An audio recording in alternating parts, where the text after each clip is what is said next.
to become more free, to take my coins into self-custody, to buy Bitcoin on a recurring basis, to get my money out of this tyrannical system. We are in the middle of the transaction, the conversion between dollars and Bitcoin, and people have to trust us. Hey everyone, and welcome to another episode of the Bitcoin Way podcast. I'm your host, Michael Jordan. It was such a pleasure to interview Adam O'Brien of Bitcoin Well today. We talked about a lot of things. We talked about our mutual experience in Nashville at the Bitcoin Conference 2024. We talked about the Bitcoin Well, their business, Bitcoin ATMs, some of the trends that he's seen in the space, their exchange business, what makes it unique from other exchanges. And we talked about his the content creation he does. He's an amazing content producer and spends a lot of time really just for the mission of Bitcoin. So I really enjoyed chatting with Adam. He's an awesome guy. I think you'll enjoy this conversation as well.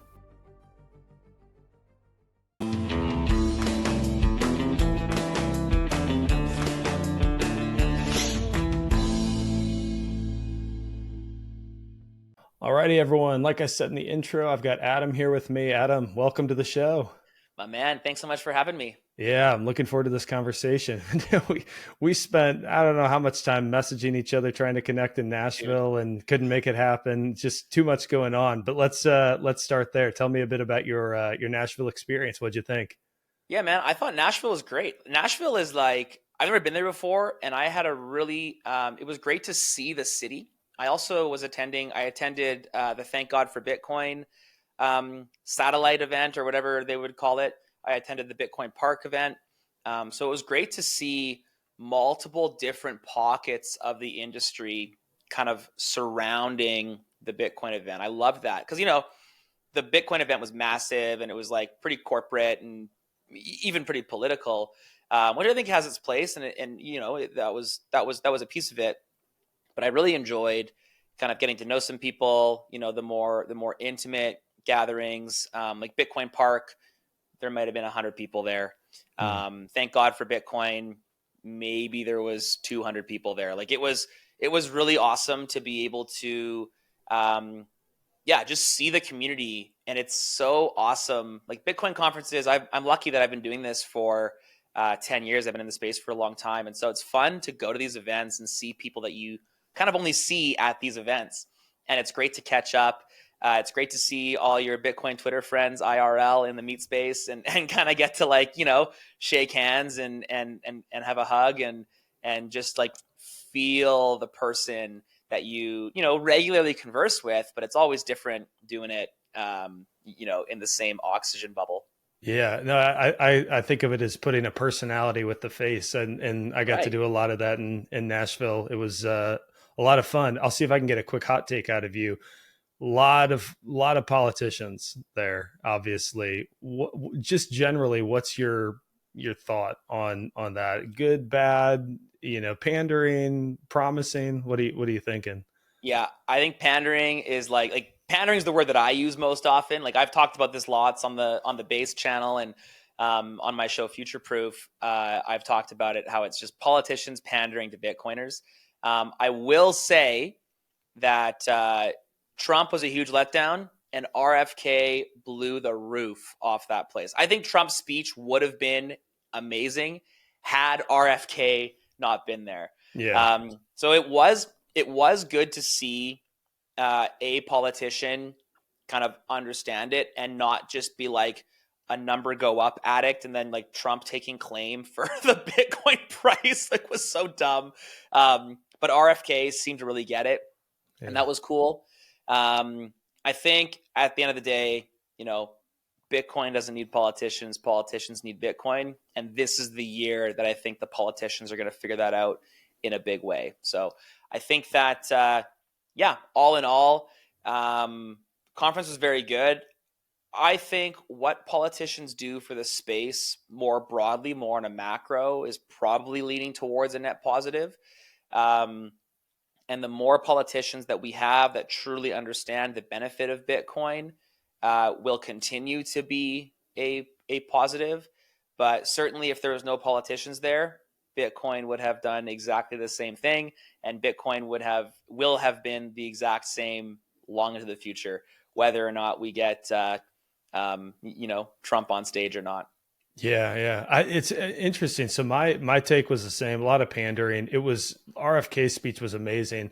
I think Trump's speech, not to absolve him of responsibility for just a lot of rambling, but it was sort of what I expected. Like I've seen Trump Yeah. speak before, and it's kind of just the way he talks, and I didn't anticipate that he fully understood Bitcoin or anything No, like that. I actually, mean, Max DeMarco had an awesome take on this shortly after on Noster. He said that Trump treated that like a Trump like campaign speech or like one of his normal rally speeches, mhm. not like a Bitcoin event. And I thought that was such a good distinction. I was kind of listening there. I was like, "What are you talking about? Like, how is Yeah, this anything?" Especially coming out of the RFK speech the day before, it was kind of like, "This is not the same. Like, what are you talking about?" right. Going through your election stats and stuff. And me as a Canadian, like I obviously don't really care too much about the election. Like, if the U.S. doesn't adopt Bitcoin, like we just expanded into the states, so obviously that would hurt us a little bit. But at the end of the day, like if the U.S. fails, that means nothing to me. So it's kind of like Yeah, yeah. whatever.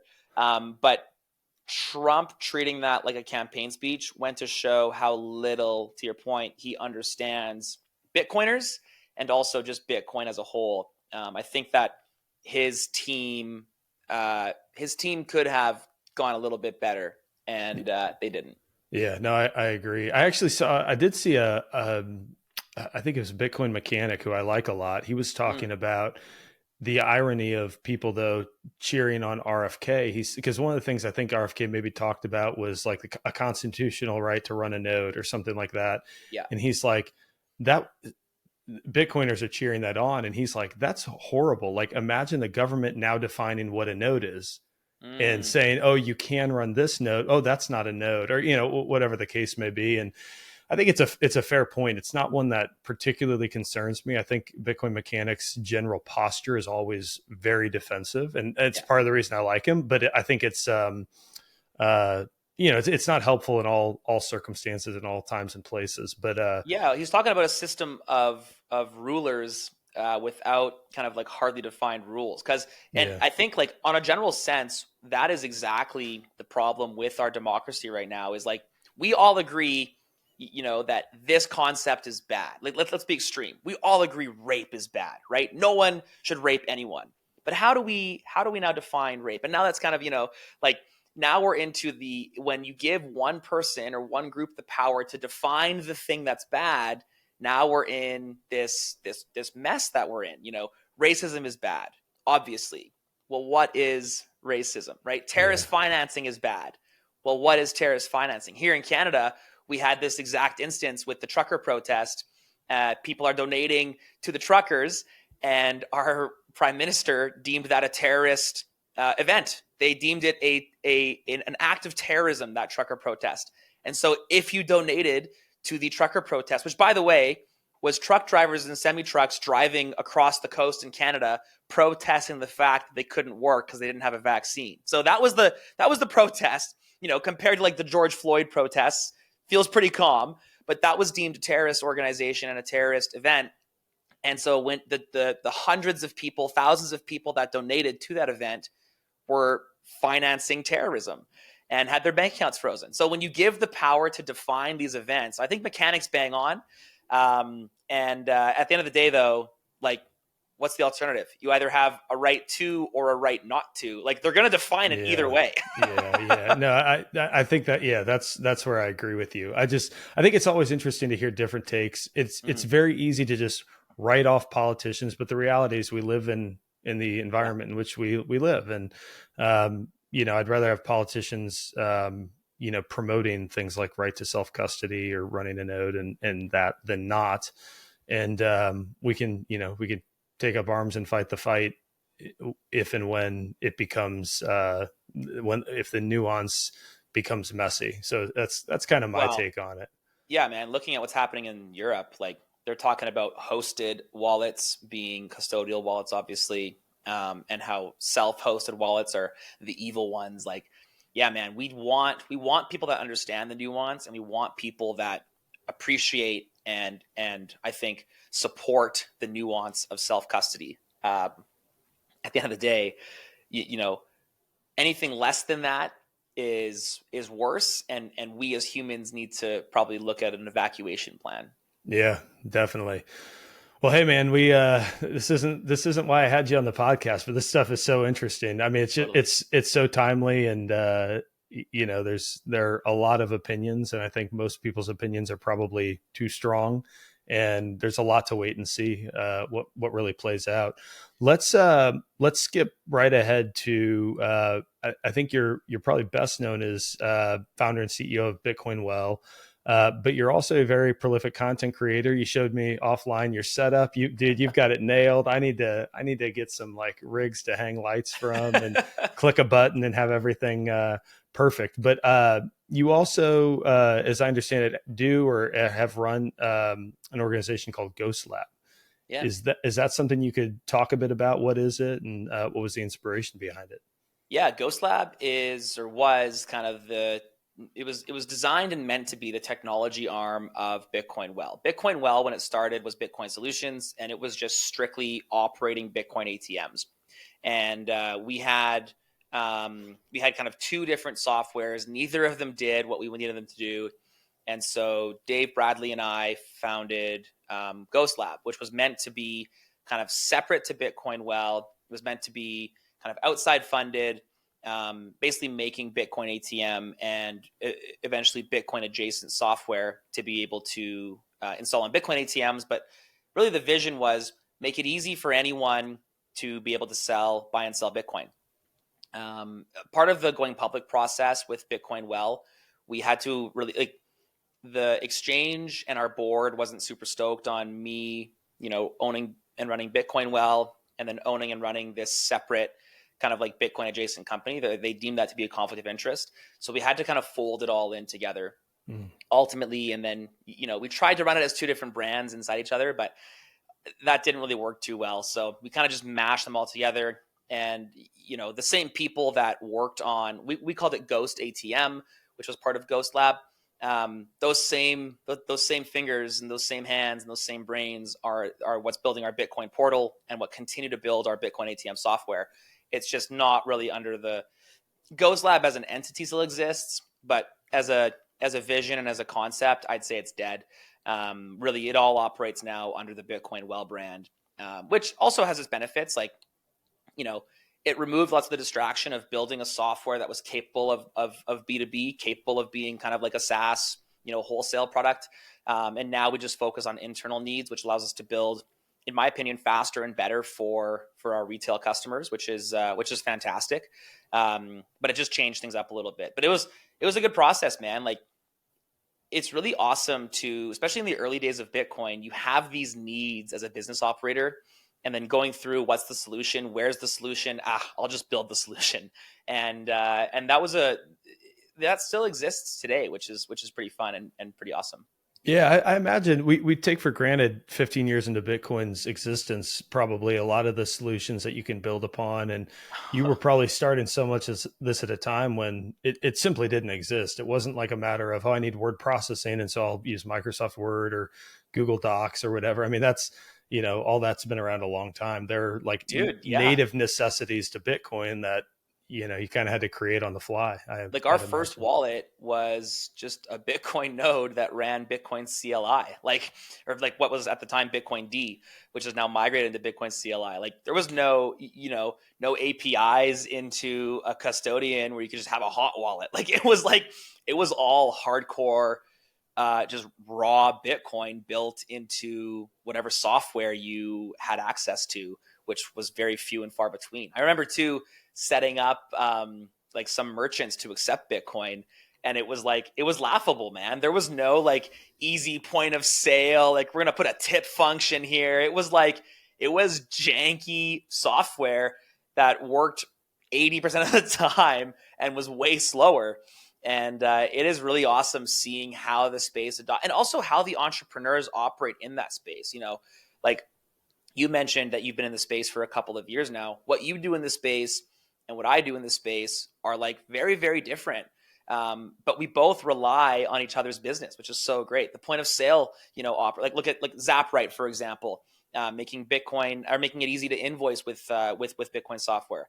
Like, not even close to what we do, but I would love to integrate with them. And I'm sure that, you as someone that advises people on their Bitcoin strategy, you can use a Zapright type of software. Like there's just so much, this ecosystem, it's growing, but it's growing in this like positive, decentralized way where it's growing out of value creation, out of incentive alignment, and it's growing out rather than folding in, which is such a, man, that makes me so bullish on the future of this industry. Yeah, I feel like if you've seen that, like the S curve of store of value, and then the S curve, and then shortly thereafter the S curve of medium of exchange, I'm Mm. hopeful that we're getting close to that, closer to the top of store of value, where that medium of exchange starts kicking in it's sort of a natural progression. I'd hate to see some of these medium of exchange businesses go under because they were just ahead of their time. I Yeah. know there will probably be some, right? I mean, but Yeah. it seems like there are a handful that, and I think it's Zapright who you can accept Bitcoin and fiat side by side, and so they've Yeah. naturally integrated into the existing financial system to aid that transition. I think a business like that seems like it's got staying power, because you can, like, why not accept Bitcoin if if you like Bitcoin, if you're a Bitcoiner. Totally. No, Seems like a good transition. it's fantastic. And this, like, being that center of that Venn diagram as we transition from a fiat to a Bitcoin standard, there's staying power in that. Absolutely. And I think that, ultimately what that comes down to is just having that vision for the Bitcoin standard, but then being able to work backwards away from that kind of altruistic view towards a more real, and this is something that I struggle with all the time. Like, my vision for the world right now is like, everyone's got Bitcoin in cold storage. You can use those coins. You can move them to hot as like a regular spending habit. You can spend those coins natively in stores. Like, you don't need to touch fiat. No one's got any debt. Like, it's very, ideological and really like not a true representation of the real world. And so my team does a good job of like bringing me down to earth and being like, hey, half our customers use self custody, but don't really know how to use self custody. Like, you got to chill on this, like, on these specific problems. These aren't real problems for the most people right now. We got to focus on these real problems. I think that's like it's good to have that balance of like, our vision for the future is, like I said, a Bitcoin standard where everyone can use Bitcoin and self custody very, very, very easily. But at the same time, we got to figure out how to interact with the fiat world today, because that's where the majority of the needs are. Yeah, I totally agree. So we're going to come back to Bitcoin Well. Let's talk a little bit about content creation. So you've got your own channel, but then I know you got connected with Julian and Isabella. And how did you get connected with them? Could you explain GetBased and what all you do? Yeah. So GetBased it's a YouTube channel. It's turning into more of a media company, and our mission is to bring people that final 10%. So the people that are, probably don't trust the monetary system, probably don't trust the government, probably understand something's broken, but don't quite understand Bitcoin. We want to bring Bitcoin to them in a digestible and entertaining way. And so it's such a cool story, man. Julian and I met online. I think I saw one of his videos and reached out to him, and I was just like, "Hey, man, love the videos. Like, we should do some work together. Let's just get on a call and figure things out." He's like, "Hey, I'm traveling to Guatemala to go tour this circular economy. Do you want to come? Do you want to come with me?" So I was like, "Sure." So we met in Guatemala. We toured to Panajachel, which has about 60, I think, ish merchants accepting Bitcoin. We did this awesome, like, just kind of documentary of us touring around the town. We took a boat. They have this really awesome, they have a diesel generator powered by used cooking oil that mines Bitcoin, which is just like awesome. They call it Kaboom. There's this one awesome part in the That's movie amazing. where I was like, "Why is it called Kaboom?" And the like local guy looks at me, he's like, "You'll see." And he fires it up, and it's like boom, and like the black smoke chugging out of the generator. It's like it's really awesome. I highly recommend you checking it out. And then after that, I was like, "Wow, this is great." And then someone in Peru saw that video and was like, "Hey, you should come to Peru. We got a similar thing going on. There's like an altruistic angle. It's helping the people.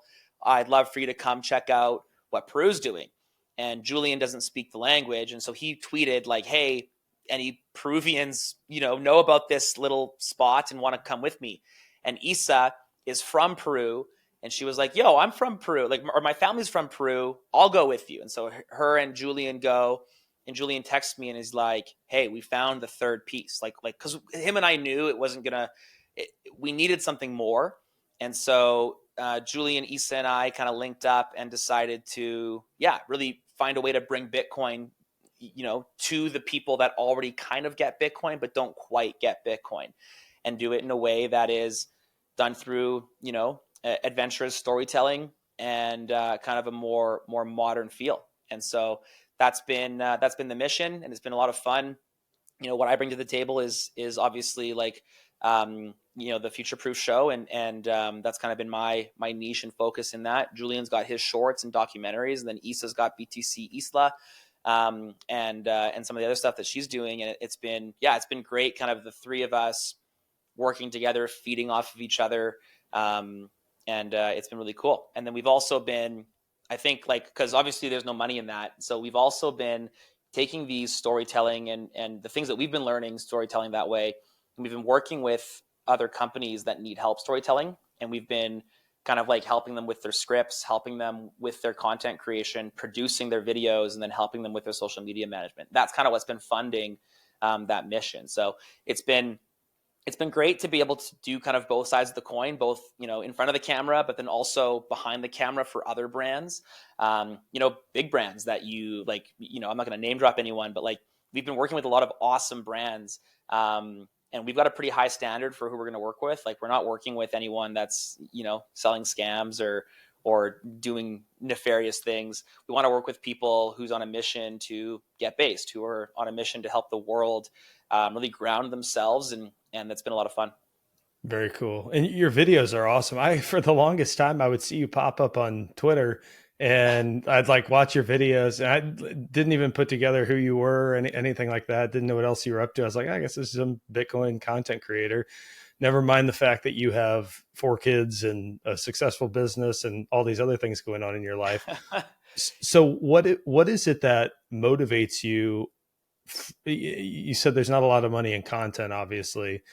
What is it that keeps you going? Because you're pouring a good bit of time in on this stuff, and I know you've got your slick set up, and it doesn't take you that long to kickstart things. But there's production that goes on behind it. There's thought that goes into what content am I creating. What is it that sort of pushes you to continue that? It's the mission, man. I really, really believe in what we do. We being Bitcoin Well, and even me personally, like my mission personally, but also our mission as a company is to enable independence. And I cannot tell you how good it feels. And I've had now hundreds of these messages, people DMing me, they see me at a conference, they come say hi.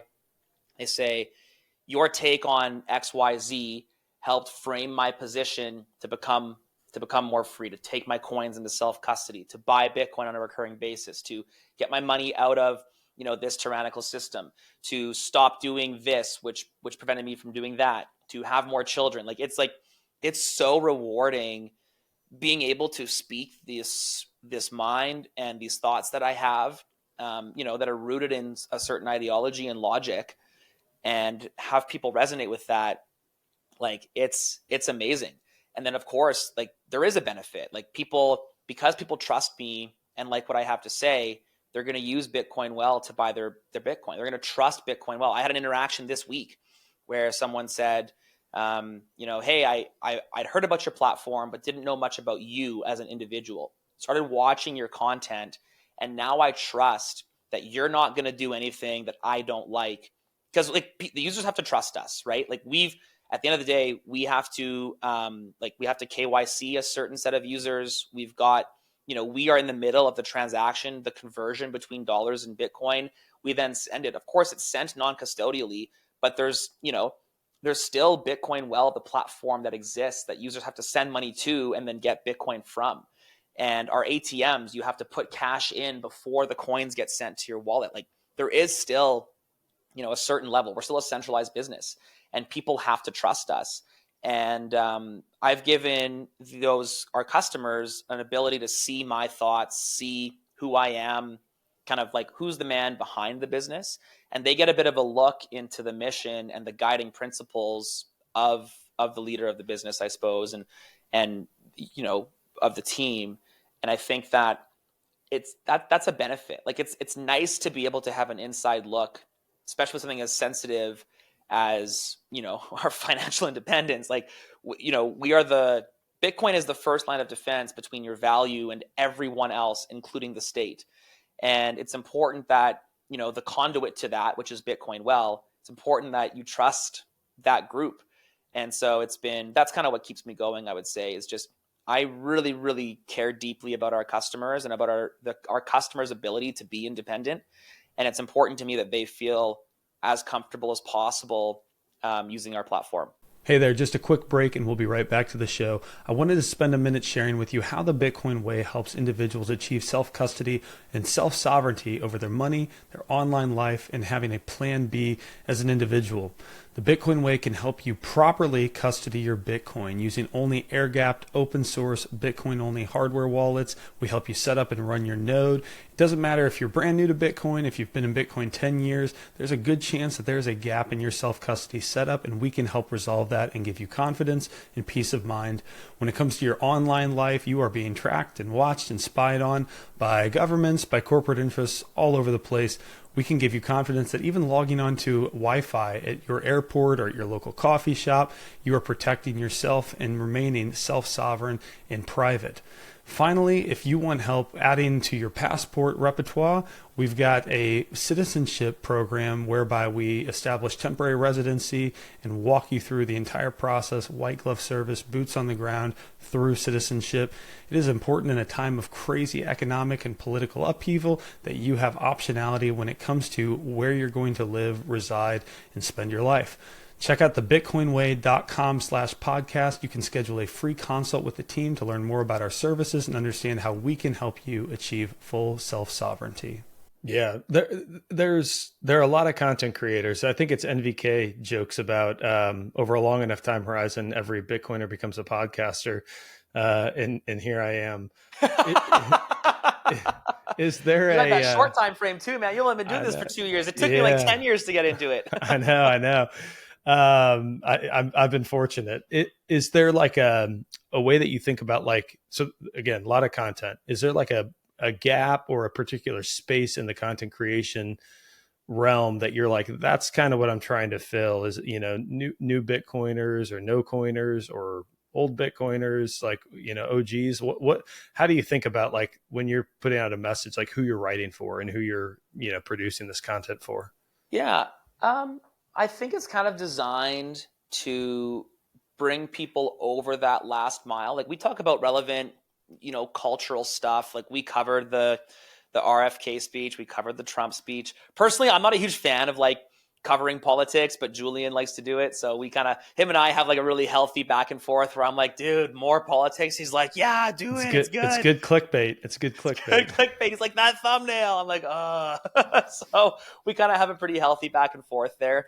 But then we also cover things like, we talked about gold and how, what's the difference between gold and Bitcoin. We're going to talk about, obviously, like Pavel Durov getting arrested this weekend is the video I'm filming right after this, and talking about how important free speech is, and just also why like the tie in there, which in my mind is so obvious, but might not be to most people, like why a non-custodial exchange or platform is so important is because there's a throat to choke on all platforms. And it's like, I am a throat to choke for Bitcoin Well. The CEO of Coinbase is a throat to choke for Coinbase.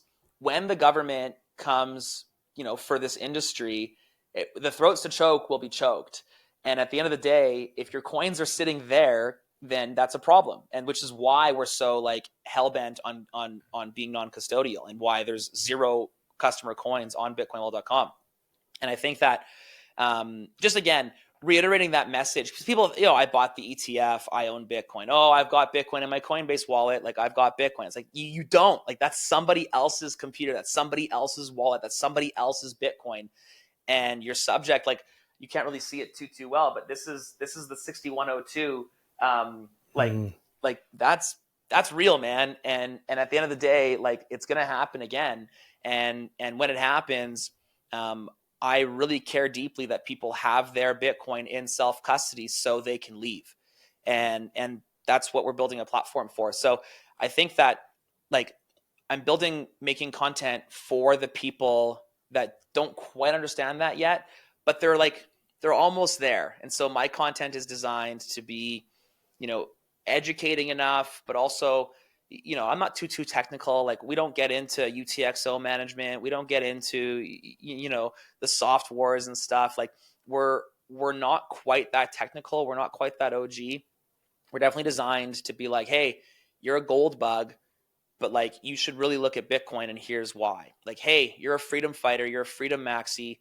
That's awesome. Here's why you need Bitcoin. Like, why do you have an RRSP? Why are you reliant on your 401k if you don't believe the state's going to be around in 50 years? Like, this logic's not lining up, and that's what the content's designed to do. Yeah, no, I like that. You talked a bit more about the Bitcoin well, and one of the key features is a self custody by default Mm. uh, feature that you not offer but enforce, and I think it makes a lot of sense. Can you talk through two things? So first of all, just where did that idea come from, and then two, mechanically, how does that work? So if I purchase Bitcoin through Bitcoin well, like, do I need to have an address plugged in where it automatically is siphoned off there, or could you just kind of walk through that? Yeah. So the idea, I mean, really what we did was, I kind of fell into this, but Bitcoin ATMs are effectively non-custodial just by nature, because you scan your address and put money in, and then the coins get sent automatically to that Bitcoin address that you scanned. And when we started building the Bitcoin portal, actually the first instance of the Bitcoin portal was with a Visa debit function, where you would say exactly the same function as the Bitcoin ATM, but just with your Visa debit card. So you'd like go online, $100. Here's my Bitcoin address. Here's my Visa debit card, and then the coins get sent there. And we saw some big problems with Visa debit just blocking transactions and stuff, which is where we transitioned into the Interac e-transfer here in Canada, and more kind of like more popular and maybe a little bit easier to manipulate payment rails. And so what that gave us the ability to do was make the decision on which route are we going to go. Are we going to stick down this, Bitcoin ATM style, this like digital Bitcoin ATM style, or do we go to like the, fund an account, make your trade, and make your withdraw? And it was quite an internal debate on how we move forward with it.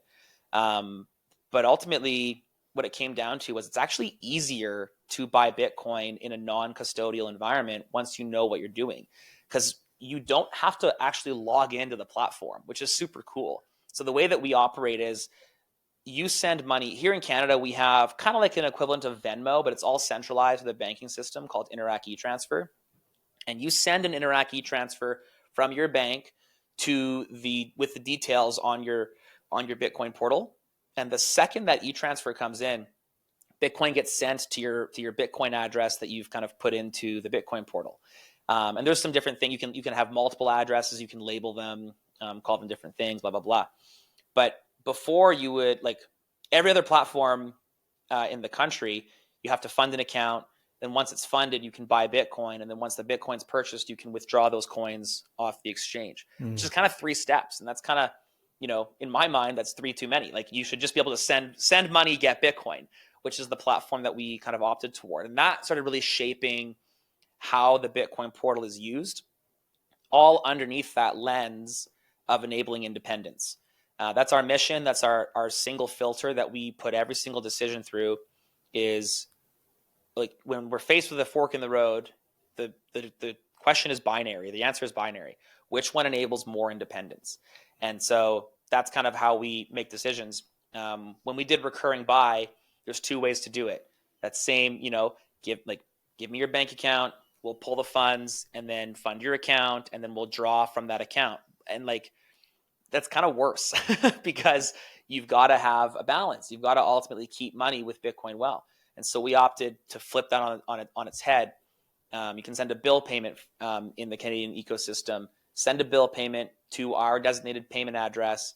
When that bill payment gets credited to our processor, we then buy Bitcoin, and send it straight to you. So it's just like little things like that we've kind of been continually leaning into. Mechanically speaking, it's way harder to do it that way for a couple of reasons. One, and I think first and foremost, it's just opposite of how every other platform works. There's a heavy education barrier for most people that they don't quite people say like, where do the coins go? And it's like it's like you have to bring a Bitcoin address. Like you need to put your Bitcoin address in the Bitcoin portal so we know where to send. It's like, oh, with these other companies, I can just buy Bitcoin. It's like, well, yeah, but you don't actually have control of that Bitcoin. You are less independent that way. Like we kind of, and so we're fighting ourselves in this, like we make our customer go through a little bit of work in setting up a Bitcoin wallet independently of Bitcoin Well, and then telling us where to send those Bitcoin.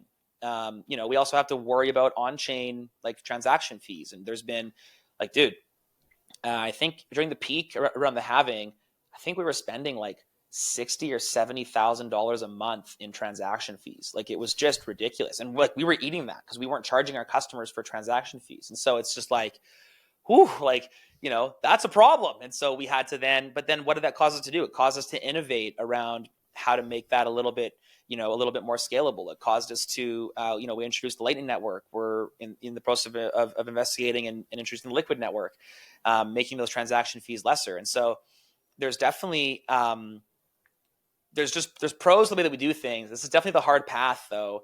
And I believe as Bitcoiners, we are called to do the hard path because we know better, right? We know that being self-custody Bitcoin is the most valuable Bitcoin on the planet. We know that as a platform, as someone who is in charge of a platform, we've got, we're small. I think we've got 23,000 users or so. Like, we know as someone with a small but growing audience, with a small but growing platform, it is our duty to educate the newcomers about how to take Bitcoin into self-custody, how to buy Bitcoin responsibly, how to store Bitcoin responsibly.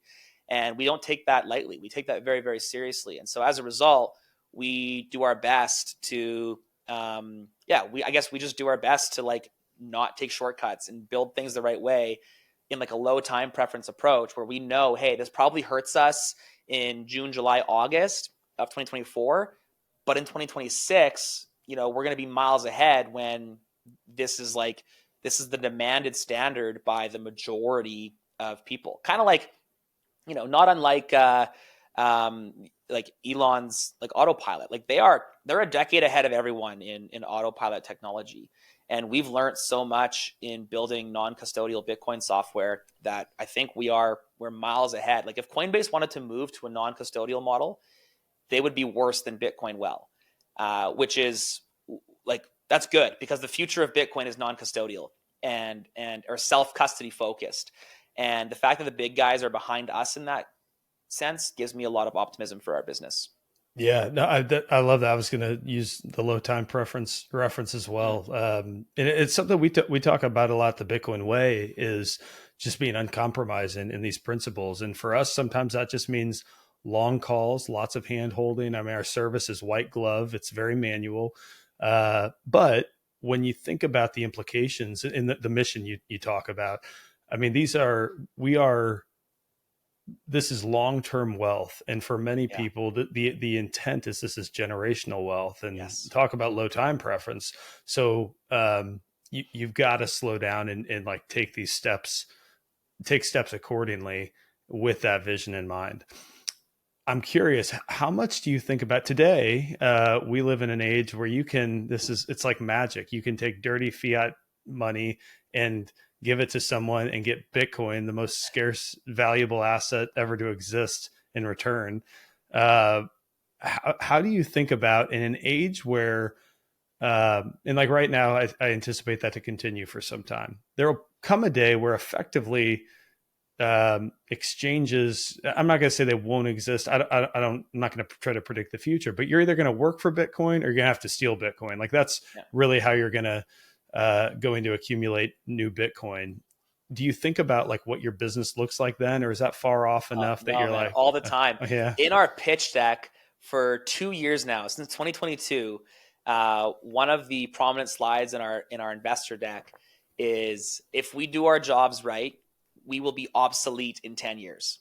which is like such an awesome thing to be able to say proudly, is like, hey, we are helping to bring on the Bitcoin standard. I think the next step for us is enabling Bitcoin usability. We started and we currently do a great job of Bitcoin accessibility. You can trade your fiat for money. But what happens when you have money, Bitcoin? What happens when, now you're net sellers, now you're a net user, now you're a net consumer of Bitcoin because you work on a Bitcoin standard, like because you're a nomad and you just take Bitcoin, like all your money is just converted into Bitcoin automatically because you're on a Bitcoin standard. And so we've actually been introducing products that enable people to live on a Bitcoin standard, and use Bitcoin from self-custody. Our goal there, so our mission is to enable independence. And how we do that, how we make that mission possible, is by making it easy to use Bitcoin in self-custody. And so we're definitely branching towards that direction. My vision, I think our flagship product over the next 5 years is going to be a card tied to a hot wallet where you've got the seed to that hot wallet. Maybe it's a multi-sig, maybe it's some kind of collaborative custody in some way. I don't know the technical specs of it yet, but you should be able to have a card that you tap, and in real time, those Bitcoin are sold, sent to Bitcoin Well, and then Bitcoin Well funds that transaction on your behalf to the merchant. So the merchant takes fiat, but you're able to spend Bitcoin. And then ultimately along the way, let's talk about 15, 20, 30 years down the road, your Bitcoin in self-custody should just be usable to those merchants themselves. So yeah, I think the last 10 years has been really focused on Bitcoin accessibility. I think the next 10 years are going to be really focused on Bitcoin usability and making it just as simple and user-friendly as possible to use Bitcoin and self-custody. Like right now, I can go to bitcoinwallet.com and pay my Amex off with Bitcoin from my cold storage wallet, from my hot wallet, or with Lightning. I can send Bitcoin anywhere in the world, I can send fiat to someone's bank in Canada and soon in the US from anywhere in the world. I can send Bitcoin from my bank in Canada to anyone in the world. We're really focused on building a product that makes it, just easy to use Bitcoin. Got it. So you threw out 10 years a few times. So I'm going to jump ahead for just a moment. If you take out your crystal ball, what sort of time horizon do you, I mean, is 10 years kind of where your head's at on a lot of this coming to mainstream adoption, where what you're talking about is necessitated, or is that kind of just an arbitrary number you throw out? And maybe more specifically, if you could think about like over the next 5 years, over the next 10 years, 20 years, like where do you see Bitcoin's use? How has it been adopted? What sort of global adoption might we be looking at? I'd just be curious to hear any sort of, I won't call them predictions, but just hunches you might have. Yeah, I think that's such a good question, man. We're seeing in Canada, and I think we're seeing it, I've been spending a lot of time in the US payment system, just as we expand down there, and we're seeing Operation Chokepoint in full force. This is actually reminiscent of what it was in 2015, 16, 17, before, people banks and people started looking at Bitcoin as like a viable thing. Chokepoint was real. Now we've gone through the viability stage, and now we're in the then they fight you stage. And Chokepoint is real. And so what that's ultimately going to do, Operation Chokepoint causes more Bitcoin adoption than any other event on planet Earth. And so I do think over the next 5 years, there's going to be a lot of Bitcoin adoption. However, I think it will mostly be not welcomed by the authorities. And so I think there's going to be a lot of need for people to be creative with how they adopt Bitcoin.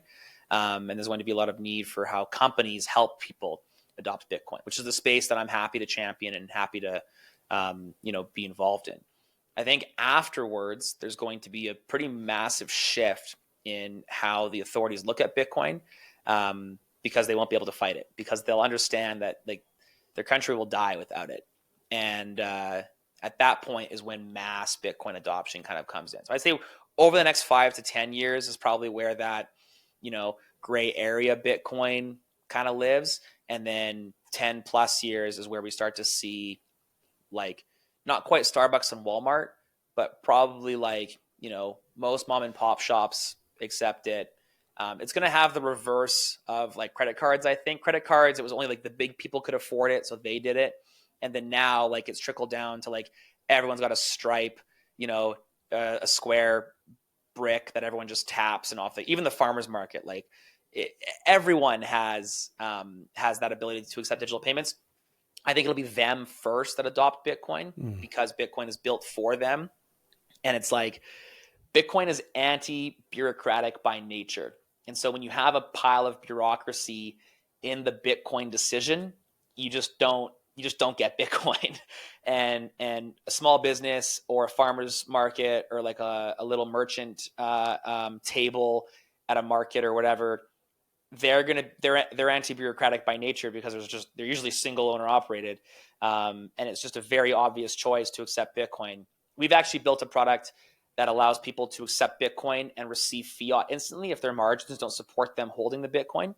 And like it's such a great pitch. It's so awesome to go to these merchants and just say like, hey, just so you know, because I do this personally. I only want to spend Bitcoin. I live on the Bitcoin standard, and I don't want to spend fiat. I want to also develop a little circular economy where, I'm debanked and like I'm like considered a financial terrorist in this country, so I like need to use Bitcoin as much as possible. And having a beef supplier and a chicken supplier and an egg supplier that will give me food for Bitcoin is quite important. And I'll say, hey, here's the system. Here's how it works. It's going to cost you 0.5%. And you'll have money within 30 seconds of the transaction being approved. They're like, what do you mean?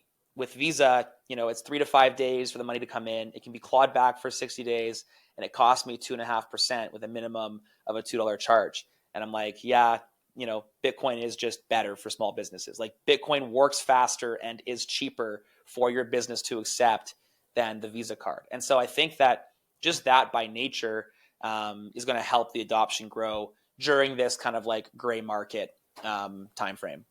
Yeah, I'm with you. So gosh, what was it? A couple months ago, the Samurai devs were arrested. Yeah.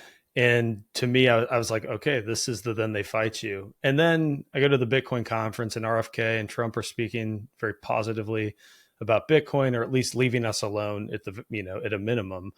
But the more I think about it, I think the more paranoid and maybe realistic, I don't know, I get that there are a lot of powerful people who have a lot to lose on a Bitcoin standard. That's right. And so my concern with, even if Trump wins or if RFK won, who seems, sincere in his pro Bitcoin and it seems to have an actual understanding of Bitcoin and the technology, is the pressure to cave just like insurmountable, right? Because like there are just so many people that have too much to gain from the money printer, from central banking, from the way things have always been, that the next 5 years, maybe to your point, like then they fight you stage really, really picks up steam. I was kind of optimistic for a short stretch over the last month. Like maybe we're going to kind of skip a lot of that. Like we've seen some of it, but like maybe, the right people get elected, not that they're going to save us and that politicians are, going to come to the rescue, but like maybe they leave us alone and we can just do this without a lot of interference. I'm less optimistic of that. Yeah, I'd say I'm definitely less optimistic of that. I think there's also too a bit of a divide between the leader and the free market, because like you think about who's going to lose in a Bitcoin standard. It's certainly like the useless. It's certainly the middle of the train track. They're just irrelevant in a Bitcoin standard. But really, it's the private businesses that benefit from that useless part of government. And that's the banks, that's the legacy, traditional finance, really. And they all have free will to do what they want, which it's such a mind bender to me, because I fully believe in the ability for private business to have the right to choose who they do and do not do business with. Morals and legalities aside, if you're a monster, I don't want to support your monstrosity. And so I'm not going to do business with you because I want to choke you out a little bit. Right. And so I believe in that right. The problem is the banks and TradFi sees us as the monsters. They see us as the villains, and they want to choke us out. and they have that right. And so where I think again, but what does that do? Let's play this scenario out further. If you as an individual understand that getting on a Bitcoin standard is important and your bank won't let you do that, you leave that bank, right? And this is why we have to start voting with our feet. We vote. Forget voting with your dollars, vote with your actions, right? Demand that your employer pay you in Bitcoin. Demand that, like for us, for example, we're over the next 3 to 6 months, we're going to be releasing a product that's going to enable you to send the entirety of your paycheck to Bitcoin Well, convert any portion you want into Bitcoin, and have the rest of the fiat sent elsewhere. We're going to become the middle. Right now, we're seeing a lot of banks, like I'm talking 60% of banks in Canada currently are blocking certain subsets of customers from sending us money to receive Bitcoin. And so we have to circumvent that. We have to find new ways for them to be able to send us money, which is mind-blowing to me. It's very, very sad. And so what's the way around that? Well, let's get in between the customer and the bank. Let's remove the bank from the equation and go direct to source.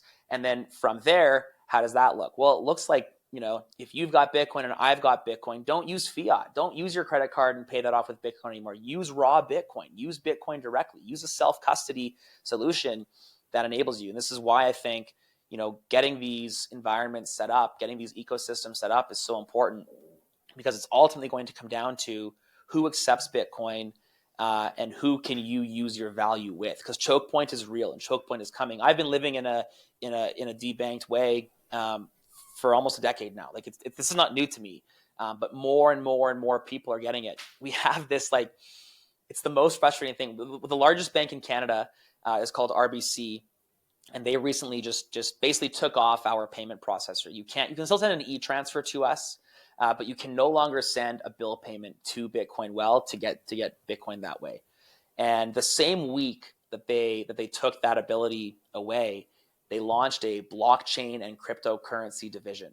And it's like the irony and the hypocrisy and the clear signs of a monopolistic centralized system is in the timing of that, the actions of that, the fact that we say, no, you cannot use Bitcoin. No, you cannot send money to this Bitcoin company, but here's our blockchain and crypto solution. It's like, you can't use sound money here, buy our scam is kind of like what that tells me. Yeah. And it's just so telling on what they are, who they are as companies, who they are as leaders, what their missions are.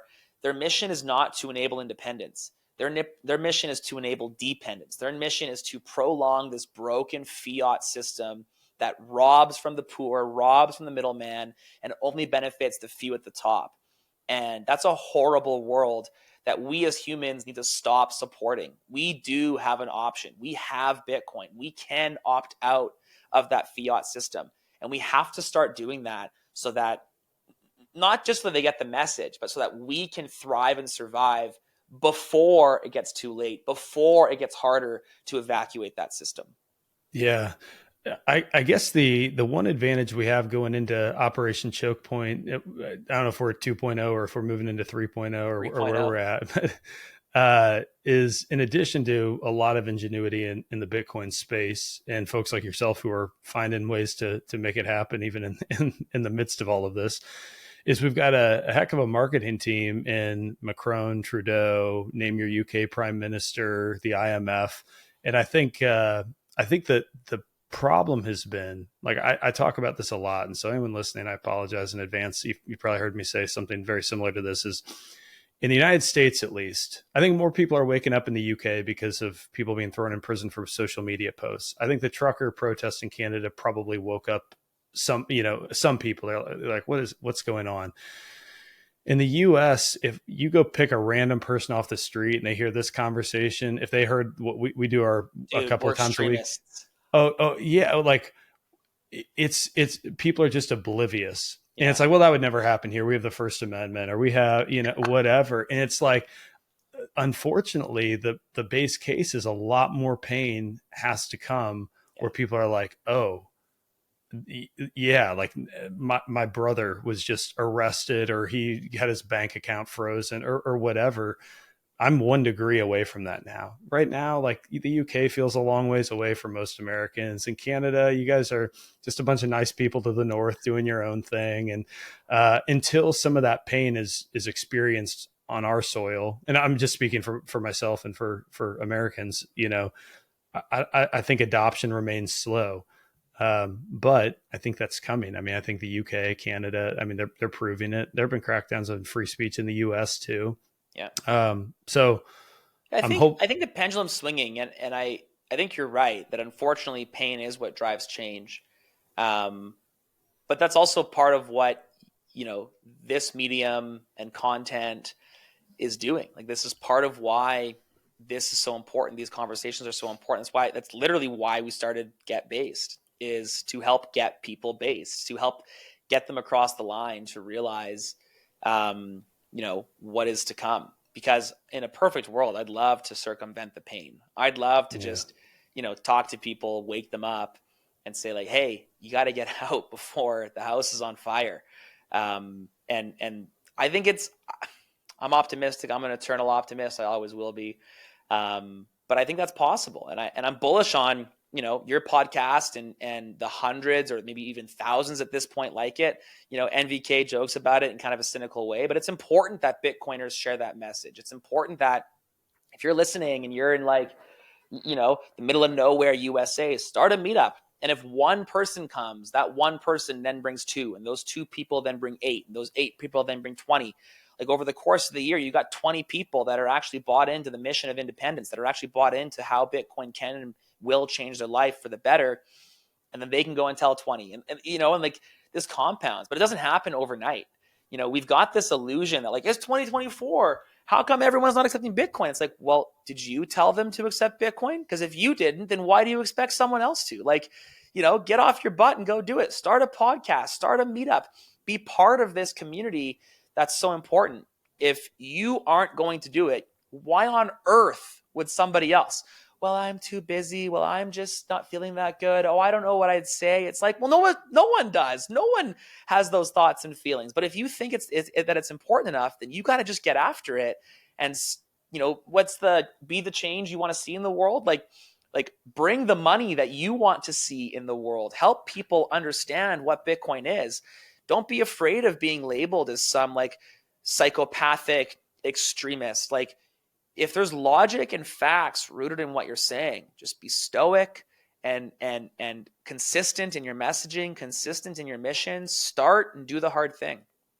Yeah, man, I'm reluctant to continue, but I have some more. That would be a great place to sort of wrap things up. I got to ask though. Um, so Bitcoin ATMs, it's so fun. Like, I think I remember seeing one at a mall. Do you remember? I don't know if you remember malls, but a long time ago. Like, and I was just like, oh, I've heard of this Bitcoin thing. I was, a lot younger then. It wasn't on my radar. Um, is what is and I've got like a gas station a mile from my house. There's a Bitcoin ATM. What's the trend of usage? Like, what's the use case people are? Is it just that's like an alternative to buying on an exchange? And like, what sort of trend are you seeing in terms of people using Bitcoin ATMs? Is it growing? Is it shrinking? Is it just kind of stagnant? It's transitioning. Bitcoin ATMs in Canada for sure, but also in the US was like the first safe place you could buy Bitcoin. Like think about all of the centralized Mm-hmm. custodial exchanges that have melted down in the world over the last 10 years. Like there are very, very, very few people that have lost money due to that, fraud at a Bitcoin ATM. Now there's other problems with the Bitcoin ATM in that because they're non-custodial, the scam artists social engineer people to put money in them and then receive the Bitcoins. That's a whole other, problem that exists in that environment. Right now, though, Bitcoin ATMs do an amazing job at circumventing Operation Chokepoint 2 or 3 or 4.0. Because we have a network of 200 kiosks across the country that we control. And as long as we pay our rent to the gas station, as long as we pay our rent to the mall, they're happy to host our cash kiosk. And the user, the customer that wants to buy Bitcoin, can go and put cash in, and RBC or TradFi or their payment processor or their banker or their investment advisor or whatever can't tell them no, because it's just cash in directly to Bitcoin Well. And that's really powerful. We are able to allow people to buy Bitcoin with cash in Canada, and there's no other platform that can do. Coinbase can't do that, right? You can't have like ShakePay can't do that here in Canada. We are the only online platform that allows you to buy Bitcoin. And by the way, you can also buy Lightning with cash because our Bitcoin platform has Lightning. So it is a great way. If your e-transfer gets denied because the bank's Operation Chokepoint, if your bill payment won't go through because the banks have removed that functionality from your bank account, if you can't send us a wire, you can, as a last resort, go to our Bitcoin ATM and deposit cash and buy Bitcoin. And I will never, ever, ever tell you no. I will never, ever, ever not let you deposit cash to buy Bitcoin. That's a right that we have to use the money that we have in our hand to be able to trade it for sound money. And the fact that we own and control that network, we own the hardware, we built and own the software. It's almost unconfiscatable. Now, there could be a law, there is a throat to choke. They could go to the gas stations, they could go to the malls, and they can say, hey, no more of these ATMs. These ATMs are bad, and they're financing terrorist trucker organizations, and get these out of here, or we're going to choke. That is possible. But then we'll figure it out, man. We'll install some other kind of robot. We'll send a drone to your house. You clip an envelope to the drone, and we'll fly it back to headquarters. We'll figure it out. Using cash is a way to avoid Operation Chokepoint. And so our Bitcoin ATM business, we started as Bitcoin ATMs, and we've transitioned towards a Bitcoin portal. And now our Bitcoin portal volume dwarfs our Bitcoin ATM volume. But the Bitcoin ATM volume and the Bitcoin ATM network is a very, very important part of the ecosystem as a whole to enable independence, to allow people to buy Bitcoin, to allow people and enable people to get Bitcoin into self-custody. So again, back to the mission. How do Bitcoin ATMs interact with the mission to enable independence? They avoid centralized confiscation of money, and that's a benefit. Awesome. Okay, last question for you. So this is one I ask everyone just for fun, but what is an unpopular opinion that you hold? And you get bonus points if it's something that's going to offend Bitcoiners. But no, it can be anything, though. It can be anything. Okay. Yeah, good. Something that offends Bitcoiners. I think we talked about it. I'm not bullish on politicians in Bitcoin. I want to drag that thought a little bit, but I've got another one for you too.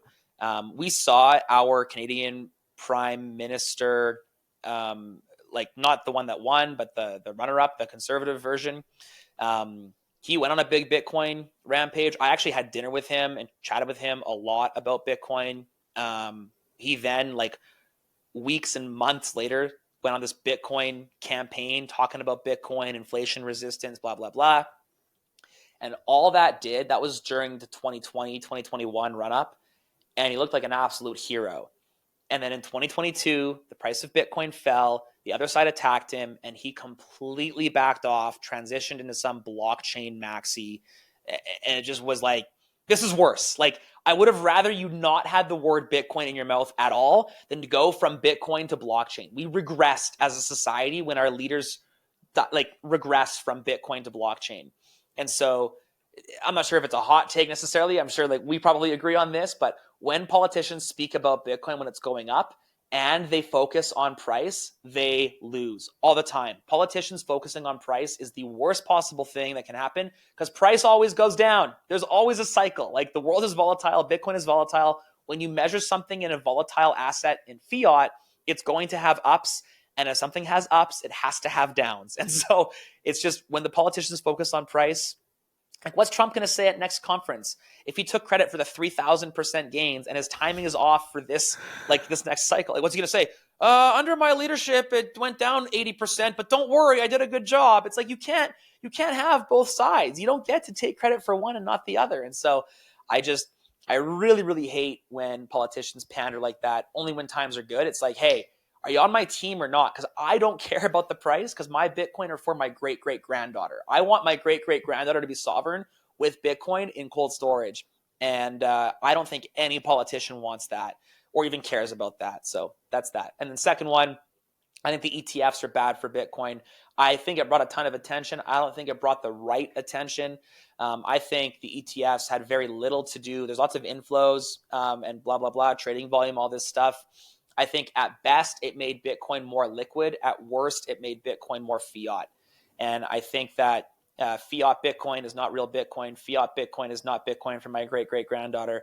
Nobody who's buying an ETF, it's like, oh, the corporations now have an avenue and a vehicle to buy Bitcoin. It's like, why do they care? Like they just want price exposure. They don't want sovereignty. They don't want freedom. They're not prepared to fight against Operation Chokepoint. When 6102 happens, they're the first ones to give their coins to the government. And then what? Now it's all centralized and the government can just dump the price and ruin your purchasing power. When you play out paper Bitcoin to the extreme, to the farthest end of where it goes, it's worse. And I just don't like that. I'd honestly rather we have $2,000 Bitcoin right now and more freedom maxis than whatever it is. It's like $60,000 Bitcoin right now. And, a bunch of fiat maxis that just want, sick gains. I think that's a good take, man. Hey, I can't thank you enough for coming on, Ed. I'm glad we finally got to connect. Why don't you give a handoff? Where can people find you? Tell them all the channels, businesses, everything. Yeah, man. I mean, first and foremost, like go to bitcoinwell.com, learn about why self-custody Bitcoin is so important, learn about why automatic self-custody is so important, and then use the number one platform in North America. Buy Bitcoin, send it straight to self-custody.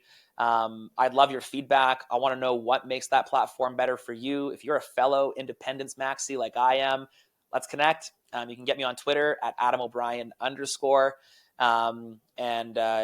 you're on YouTube, go to Get Based. You'll be able to watch me and Julian and Issa talk about Bitcoin and try to orange pill, get them over that last mile into the orange pill. So I would say go to bitcoinwell.com, follow me on Twitter, and then go to Get Based on YouTube. Awesome. Adam, thanks so much, man. It's been an absolute pleasure. Yeah, man. Thanks so much and hope to do it again soon. All right. Cheers.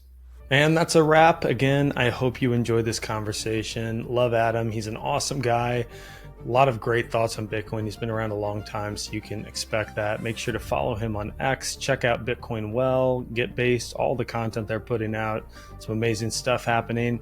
And of course, check out the Bitcoin Way. Go to thebitcoinway.com/podcast to schedule a time with our team to learn more about our services related to self-custody, securing your online life, your mobile life, and getting Plan B options with our residency to citizenship program, rather. And you can follow us on X at the Bitcoin Way _. If you want to follow me there as well, it's at the other M Jordan. Would love to hear from you with feedback, comments, thoughts, suggestions for the podcast, guests, and so forth. Really appreciate you tuning in. Until next time, this is Michael signing off.